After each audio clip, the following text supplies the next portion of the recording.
Señores, gracias por continuar a esta hora de la mañana. Recibimos a Rosario Espinal. Rosario, buenos días, ¿cómo está usted? Buenos días, bien, gracias. Rosario, supongo que como todos vio la conversación acá que sostuvimos con el ministro de Medio Ambiente, Miguel Seara Hatton. Ese mismo día, a raíz de las reacciones, contactamos a Rosario porque dijimos, bueno, esto no merece quedarse solo en una conversación con el ministro y mirando las reacciones, sino también analizar por qué esas reacciones. Vamos a compartir brevemente un cortecito del ministro de Medio Ambiente, Seara Hatton, donde él plantea varias de las preocupaciones que tuvo al llegar al Ministerio de Medio Ambiente para conversar con Rosario Espinal sobre las reacciones en el partido. Una mafiosa, porque no se suponía que pasara, pero vino a mostrarse del modo más duro. Cuando llego a la institución sí me encuentro una serie de estructuras de banditas o bandas que cobraban, fulano y fulano me están cobrando. ¿Tú estás dispuesto a denunciarlo? Ah, no estoy dispuesto. Inclusive hubo un caso en donde el empresario cogió el teléfono y dijo, ¿tú quieres ver cómo funciona esto? Y llamó por teléfono, lo puso en voz alta y yo escuché la transacción. ¿Y qué pasó? Wow. No, fue una negociación. Bajamos la cantidad de personal, pero hemos aumentado los salarios. Yo pregunté, bueno, fulano de tal, un periodista, ¿por qué este señor tiene 1,000,000 y pico, 1,500,000, algo así, pesos asignados? O sea, un periodista dominicano, importante. Sí, conocido. De nombre, de renombre. Habla todos los domingos en la televisión. Como si el sistema de dirigir el Estado Dominicano estuviera profundamente pervertido. No importa el partido que pase por ahí, las promesas de cambio se diluyen en ese camino. Y si tengo que tomar una acción, no me importa quién sea. No me importa quién sea. Yo no he hecho ninguna concesión con relación a mis principios. Ni una concesión. El medio ambiente es un problema de seguridad nacional. Se va a racionalizar el agua. Se va a racionalizar el agua. Bueno, esto fue antes de las lluvias, que ya parece que era necesario, supongo que ahora ya no habrá que racionalizar, pero el tema que nos ocupa son todas esas reacciones, ahí hay muchos datos contenidos. Hubo una reacción de inmediato del presidente de la Cámara de Diputados, Alfredo Pacheco, que le llamó hasta abusador, tuvo una serie de Twitter, varios hilos ahí, donde confrontó y manifestó su disgusto, y ahí lo tienen ustedes, con Miguel Seara Hatton, diciendo que básicamente no entendía la dinámica PRMista, la dinámica partidaria. Rosario, ayúdenos a entender todo esto. Y bueno, después habló Carolina Mejía, que rara vez habla, porque usted no ve a Carolina hablando. Cuando inaugura una cosa, aquí inauguramos que está bonito, pero como opinar de algo es muy raro, y ella es secretaria general del partido, y habló también diciendo como que era inadecuado, de modo que el PRM se puso así. ¿Cómo entender eso? El problema ya con medio ambiente y los ataques al ministro Seara Hatton venían desde hace un tiempo. Incluso desde el punto de vista político fue bueno que él viniera a hablar en un medio de comunicación, porque si no probablemente lo hubieran cambiado de puesto. Porque había como una especie de campaña. Bueno, había una corriente de opinión, no sé si era una campaña articulada, de que era ineficiente, de que no estaba protegido. Por un lado, que no estaba protegiendo algunas áreas protegidas, la cuestión de los fuegos, que proliferaron durante los meses de sequía, que era ineficiente por eso, etcétera, etcétera. Entonces había una corriente de opinión, de ataque. De todos lados. Sí, por distintos lados y distintos grupos. ¿Usted entiende que él debía hablar en este momento? Entonces, yo pienso que a él le convino hablar, porque él ya no tenía nada que perder. O sea, quedándose callado, su destino probablemente iba a ser no una destitución total, sino un cambio de posición. O sea, no una salida del gobierno, pero que probablemente lo iban a cambiar de posición. Al hablar, él se protege, aunque haya creado una controversia. Terremoto. Porque lo hace público, ya la gente toma partido, o me voy de este lado o me voy de este lado, y cuando eso ocurre, no es que no necesariamente lo puedan destituir en algún momento, podría ser, pero es más difícil. Sería mucho más difícil para el presidente Abinader hacerlo ahora, porque el costo sería mayor. ¿El costo es mayor?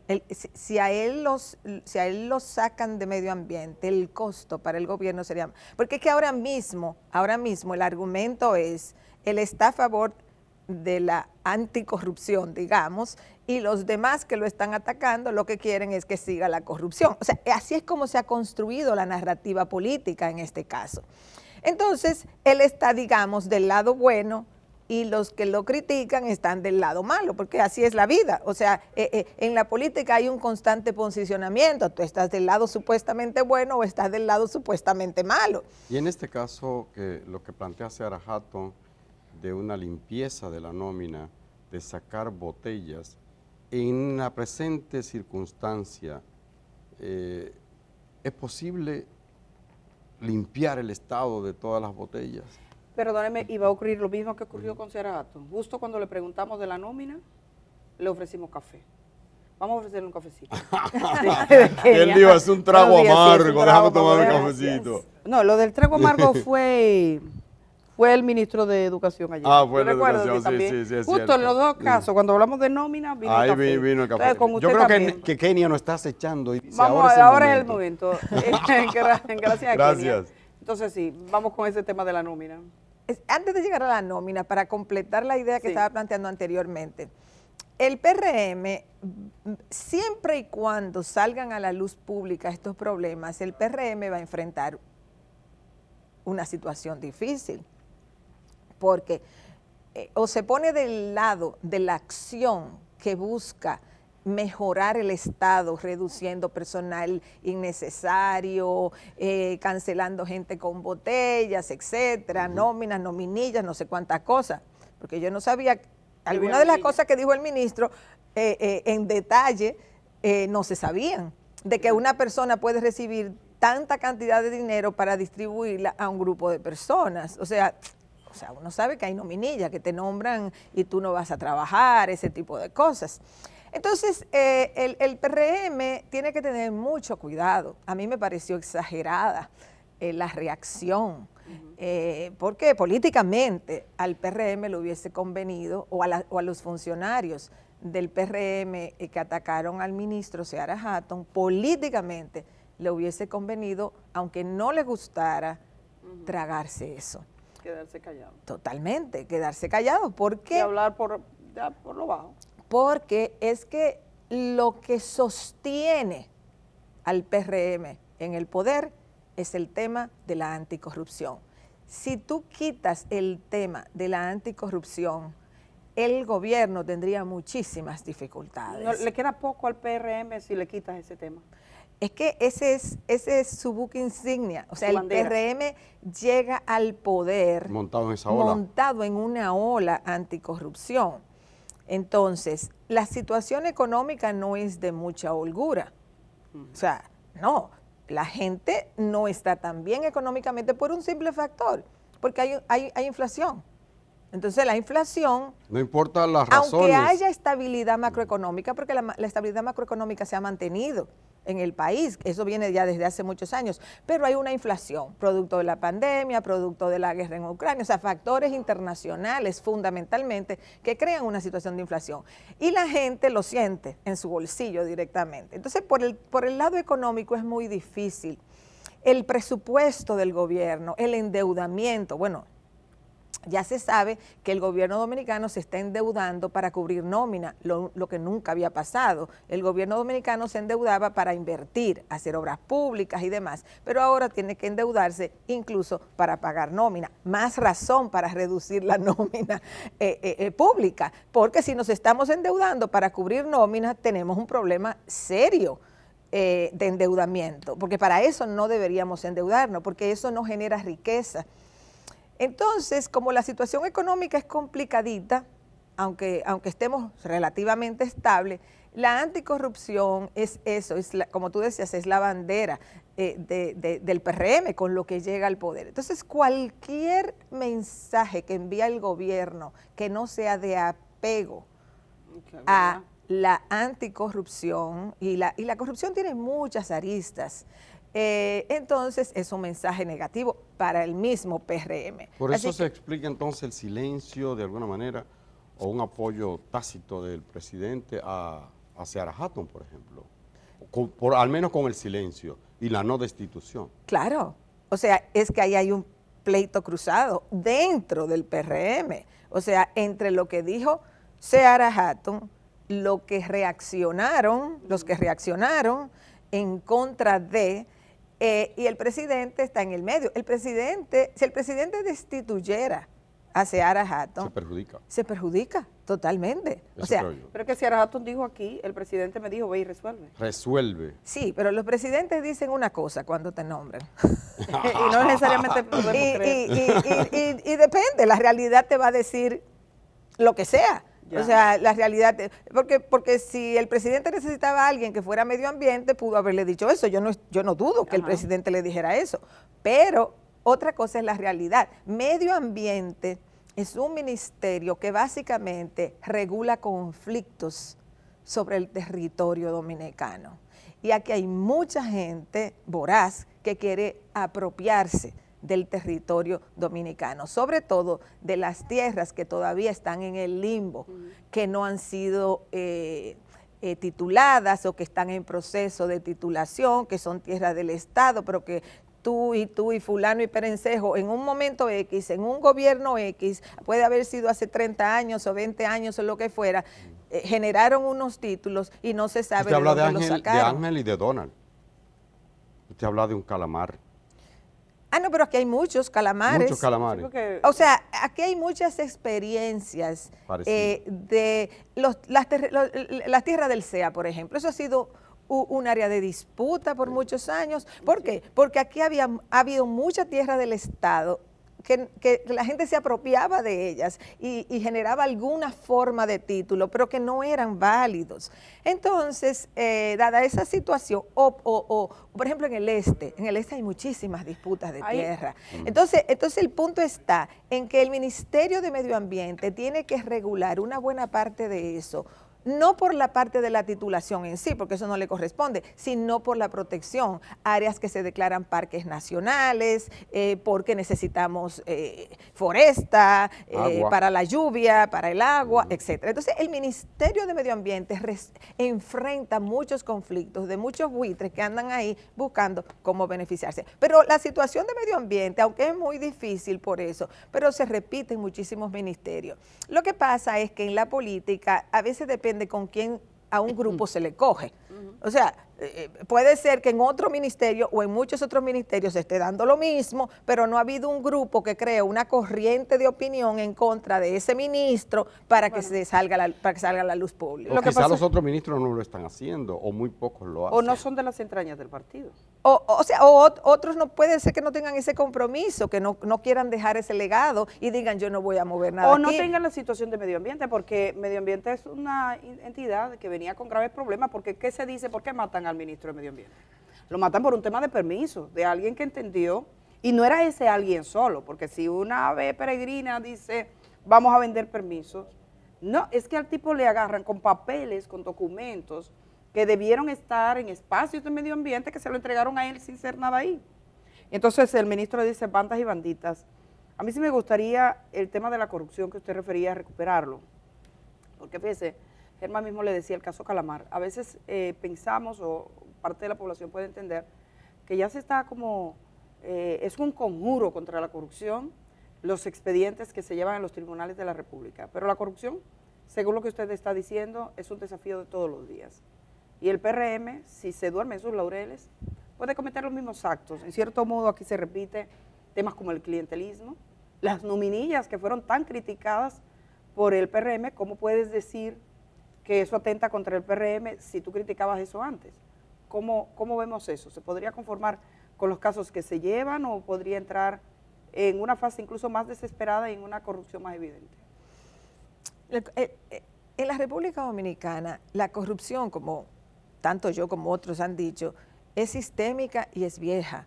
O sea, eso viene de muy lejos. Es endémica. Y es muy amplia. Es muy amplia porque es que abarca todo el Estado, porque es que hay distintos grupos en la sociedad, de todos los estratos sociales, pero sobre todo de los estratos sociales más altos, que buscan apropiarse de riqueza. ¿Por qué ocurre esto? Si yo tengo un minuto para explicar estructuralmente este problema.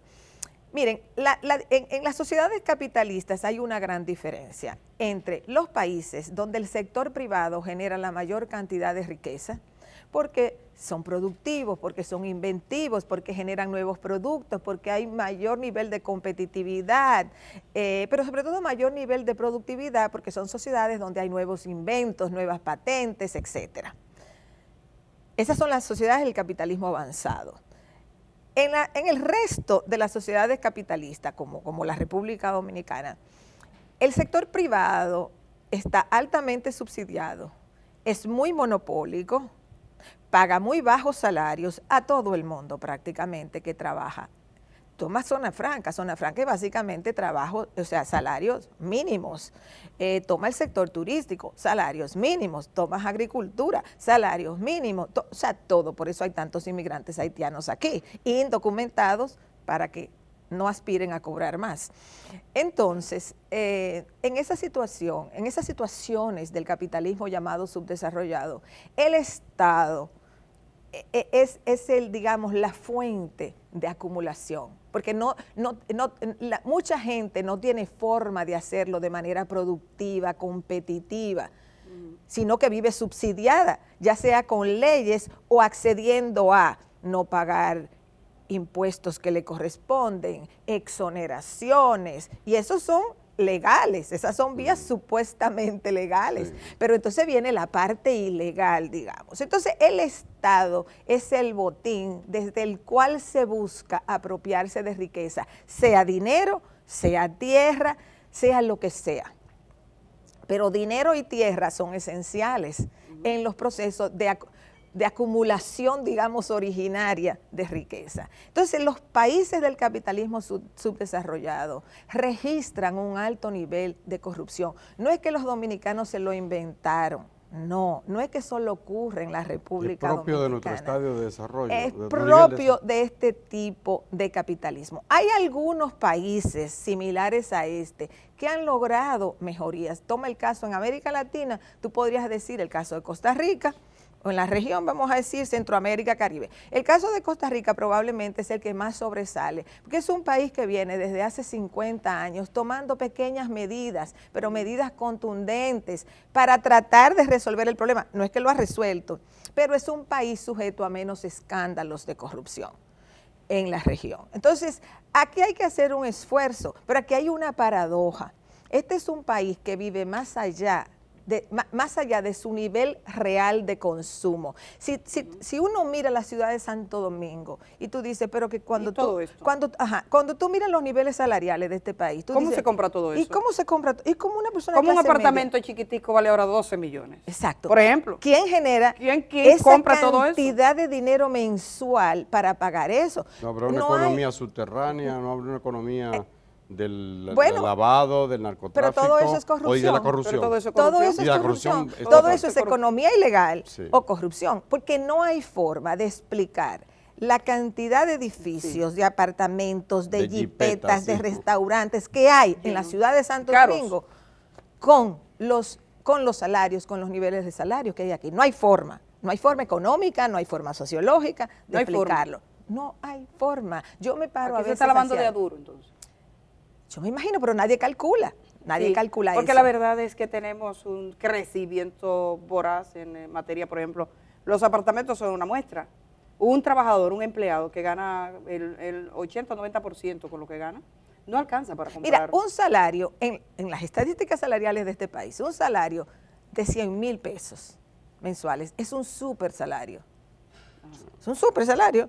Pero con 100,000 pesos tú no puedes comprarte un apartamento en el Distrito Nacional, en una zona más o menos que la gente clase media quiere, no puedes comprarte un vehículo, una jipeta, y muchas familias tienen 2 y 3. Entonces ¿de dónde sale, como dice la salsa? Todo ese dinero? Y no es que todo el mundo es corrupto conscientemente, sino que hay un flujo de dinero en la sociedad que está circulando, que si tú eres abogado o eres ingeniero o eres no sé qué, te cae una parte, pero no porque tú estás haciendo necesariamente nada ilegal. Puede ser que tú no estés haciendo nada ilegal, es que hay dinero, pero hay un dinero circulando y una riqueza circulando. Lo malo de ese dinero es que hay algunos que tienen aparatos como la atrapada mariposa, que se queda en... Entonces, volviendo en al tema de la corrupción, hay que hacer grandes esfuerzos, tanto en el campo judicial como en el campo administrativo, para por lo menos contener... Usted que está mencionando eso de los esfuerzos que se hacen, nosotros tenemos una realidad. Este gobierno nombró una Procuradora General de la República de forma independiente, que no tiene que pedirle al partido para no enfrentarse a eso. No tiene que pedir al partido permiso, ni al presidente tampoco. Y tenemos unos casos grandes que en su generalidad son bien vistos por el gobierno porque no afectan a los suyos tampoco todavía. Está afectando a gente del pasado gobierno.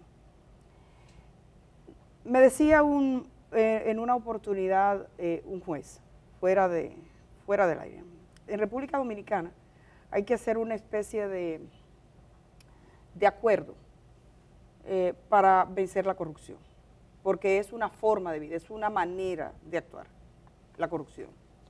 Y también hay fiscales que piensan eso. ¿Usted considera que eso que se está haciendo y esos procesos judiciales, que son la expresión más gráfica de los esfuerzos del gobierno por decir, nosotros llegamos con esta bandera, no son suficientes o lo son en cierto modo? ¿Cuáles son, desde su punto de vista, las decisiones más relevantes que puedan incidir en un nuevo, ellos dicen que es el cambio, o es el cambio de hora, nada más, y mañana volvemos a lo mismo? Y esto mismo que ha pasado ahora te hace preguntar qué cambio es. ¿Cómo usted lo ve? Mira, si el gobierno va a contar con que solo los casos judiciales que se lleven en contra de funcionarios del gobierno anterior va a resolver su problema, se va a equivocar en el mediano plazo, porque el PRM aguanta ir a un proceso de reelección solamente con los casos judiciales que están en curso, porque políticamente le beneficia mucho. Pero pasadas las elecciones del 2024, y ya con más tiempo en el poder, si es que el PRM se reelige, entonces eso no será suficiente. Porque, mira, los gobiernos llevan, así como llevan las empresas, una cuenta del ingreso, el egreso, si tienen déficit, si no tienen déficit.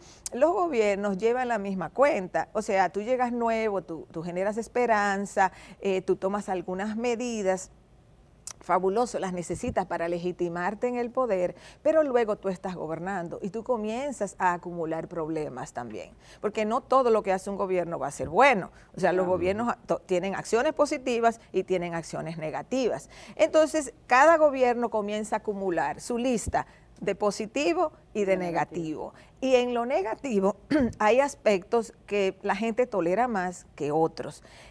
A la gente le da más difícil tolerar lo negativo si es algo que tú prometiste insistentemente que harías. Porque si tú haces algo negativo que nunca lo prometiste, que nunca lo dijiste, que quizás se presentó la circunstancia y tuviste que hacerlo, te equivocaste como gobierno, eso la gente lo tolera más. Pero si tú te equivocas en las cosas que tú prometiste con vehemencia, entonces la gente va a tener un juicio más fuerte, pero además tus opositores políticos van a tener un juicio más fuerte. Entonces el PRM, por eso yo decía al principio del programa, el PRM tiene que tener muchísimo cuidado, porque el tema de la anticorrupción es fundamental, porque lo llevó al poder y es lo que lo legitima fundamentalmente en el poder.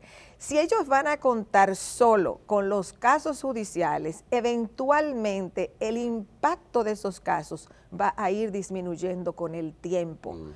Y se le va a ir entonces acumulando en su cuenta. Por eso yo decía hace un rato, el PRM no debió salir con figuras reconocidas a atacar a Seara Hatton, porque lo que ha creado es un conflicto, o sea, lo que ha proyectado a la sociedad es que hay un conflicto interno dentro del PRM, donde se están posicionando de manera diferente con respecto a un tema que es fundamental para ellos y donde hay muchísimo trabajo que hacer del lado administrativo. Porque la corrupción no se para simplemente porque tú mires para atrás 2 o 3 casos, porque aquí si se mira para atrás realmente serían cientos de casos que habría que perseguir y no lo van a hacer. Entonces van a perseguir algunos casos, el tiempo comienza a diluir esas cosas y en la lista de positivo y negativo del gobierno, entonces la gente va a ir viendo qué es lo que se coloca negativo y qué es lo que se coloca positivo. Por eso el PRM tiene que tener muchísimo cuidado en cómo maneja el tema de la corrupción. Totalmente. Rosario, quiero aprovechar su presencia para escuchar siempre su juicio sobre el panorama político en general. El PRD escogió a Miguel Vargas de nuevo en medio de una diferencia que había, ¿a dónde nos vamos? Si para el PRD o para el PLD, para el PRM o para el PLD. A esa discusión. La reelección está en pie, o sea, el proceso de reelección ya abiertamente. El PLD o Abel no pasa de un 15% según algunas encuestas, quisiera saber qué usted sabe.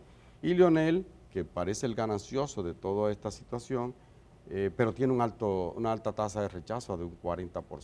Me gustaría escuchar su parecer sobre qué ve ahí. No, claro, el PRM va a repetir con Abinader, sin duda alguna, no veo yo ninguna otra posibilidad. ¿Va a repetir como candidatura? Como candidatura, sí. O sea, Abinader va a repetir. Como candidato le corresponde en términos constitucionales, puede hacerlo. Se cae de la mata, vamos. O sea, es obvio, claro. El PLDismo enfrenta los problemas propios de una división, los problemas propios de haber gobernado mucho tiempo. Esos dos juntos, sin incluir nada más, o sea, solo esos dos le presenta grandes desafíos al PLDismo en sentido general, o sea, PLD, Fuerza del Pueblo, porque es la misma base electoral que tienen. Entonces, mientras ellos no resuelvan ese problema, porque ellos están ahora en una especie de competencia, pero en una competencia en donde un día es competencia y al otro día que sí están buscando alianza. Eso le crea confusión al electorado. Mientras ellos no resuelvan si cada quien va por su lado o van a hacer alianza y cómo van a hacer la alianza, el electorado no sabe en qué pensar. En este momento yo personalmente todavía miro las encuestas que publican y no le presto mucha atención. O sea, hay que esperar que el tiempo avance, que se vayan asentando las cosas, que se vayan resolviendo, que se vean cuáles son las alianzas que se van a armar para entonces poder comenzar a tener una idea más clara de lo que podría ocurrir en el 2024. Perfecto. Bueno, gracias, Rosario, gracias. Muchísimas gracias por madrugar con nosotros. Le invitaremos otro día, siempre es grato conversar esta mañana. Terminamos el café, nosotros aquí con usted. Vamos a hacer una pausa cuando regresemos. A propósito del tema educativo, ayer estuvo aquí donde está usted, el ministro de Educación, dijo algunas cosas y Educa, que es una entidad que trabaja en el tema educativo, su representante está aquí hoy esta mañana. Vamos a conversar un poco porque, como saben, hay una disputa, Educación, Asociación Dominicana de Profesores, y estamos escuchando todos los sectores. Así que, señor director, regresamos de una vez.